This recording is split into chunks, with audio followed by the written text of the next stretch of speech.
আগেই বলে রাখি এটা কিন্তু অনেক দিন আগেকার ব্লগ। তো সেই দিন সকাল সকাল আমি ঘুম থেকে উঠে এই বইটা একটু পড়ছিলাম।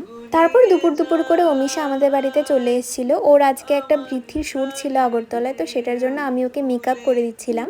ওর মেকআপ করে দিতে তো আমার বরাবরই ভালো লাগে, আর এখন যেহেতু ও ব্রাইড হতে চলেছে তো সেই জন্য আরও ভালো লাগছিল। আর আমি সেই জন্য গানের সাথে ভাইব করতে করতে এখানে ওকে ব্লাশ পরাচ্ছিলাম। আর দেখো আমাদের ব্রাইড এখানে কতটা এক্সাইটেড। ওর যেহেতু সামনে বিয়ে সেই জন্য ও নাচতে শুরু করে দিয়েছে অলরেডি ফটোগ্রাফার দাদারা লোকেশনে পৌঁছে গেছিল, তো সেই জন্য আমরা তাড়াহুড়ো করে এখানে বাড়ি থেকে বেরিয়েও পড়েছি। অমিশার প্রথম থেকেই খুব ইচ্ছে ছিল এরকম লাল সাদা শাড়ি পরে একটা শ্যুট করবে, তো সেই জন্য এখন এখানে চলে এসেছি ও শ্যুটটা করতে। আর এখানে আমাদের ফটোগ্রাফার দাদা ভীষণই স্ট্রাগল করছিল ওকে মুকুটটা পরানোর জন্য, কারণ আমি আরও কেউই ওকে ভালো করে মুকুটটা পরাতে পারিনি। ওর শ্যুটটা হয়েছিল উমা পার্কে, যেটা হচ্ছে আনন্দময় কালীবাড়ির ঠিক উল্টো দিকে। আর এই জায়গাটায় আমি যখনই আসি আমার তখনই ভালো লাগে। দেখতেই পাচ্ছ জায়গাটা কতটা সুন্দর, এখানে খুব সুন্দর ফটো আর ভিডিও আসে। গানের সুরে And there she is completely ready. দেখতেই পাচ্ছ ওকে কতটা সুন্দর লাগছে দেখতে। আর এখানে ওর শ্যুটও শুরু হয়ে গেছে।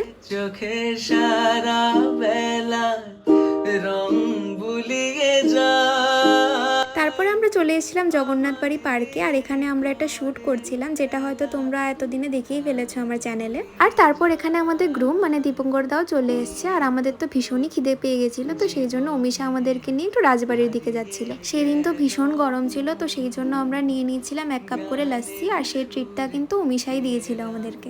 দেন ফটোগ্রাফার দাদারা চলে যাওয়ার পর এখানে আমি আর দীপঙ্কর দা নিয়ে নিয়েছি 1 প্লেট করে মোমো। অমিশার যেহেতু সেদিন ভেজ ছিল তো সেই জন্য ও তো খায়নি, তাই ওকে কোম্পানি দিতে আমি নিয়ে নিয়েছিলাম একটা আইসক্রিম। তারপর আমরা দুজনেই আমাদের বাড়ি ফিরে আসি। তারপর তো আমাদের বাড়ি থেকে ওর জিনিসগুলো কালেক্ট করে এখানে বেরিয়েও পড়ে। তার কিছুক্ষণ পর আমিও একদম সেজে গুজে বেরিয়ে পড়েছি এখানে, কারণ সেদিন ছিল প্রিয়ার জন্মদিন, আর সেদিনকে ওর বাড়িতে ছিল আমার নিমন্ত্রণ। ওর বাড়িতে যেহেতু অনেকদিন পর যাচ্ছিলাম, তো এই রাস্তাটা দেখে আমি ভীষণই ইমোশনাল হয়ে পড়েছিলাম, কারণ এই রাস্তাটা দিয়ে আমি প্রচুর আসা যাওয়া করতাম আগে। And say hi to our birthday girl. এখানে প্রিয়ার সব বন্ধুরাই এসে পড়েছিল, আর প্রিয়া আমার জন্যই ওয়েট করছিল কখন কেক কাটবে আমি এলে। আর এখানে অলরেডি সেলিব্রেশন শুরু হয়ে গেছে, দেখতেই পাচ্ছ। এটা হচ্ছে ওর ছোট্ট একটা মিষ্টি বোন। আমার প্রাণে ঢেউ তুলে গান শুনিয়ে যায়, অঙ্গে আমার ভাব তরঙ্গে জাগায় শিহরণ। তারপর ওর দাদারা ওর জন্য আরেকটা কেক নিয়ে এসেছিল, তো সেটা কাটার পর আমরা বসে বসে একটু গল্প করছিলাম সবার সাথে। দেন প্রিয়াকে ওর গিফটটা দেওয়ার পর আমরা চলে গেলাম খেতে।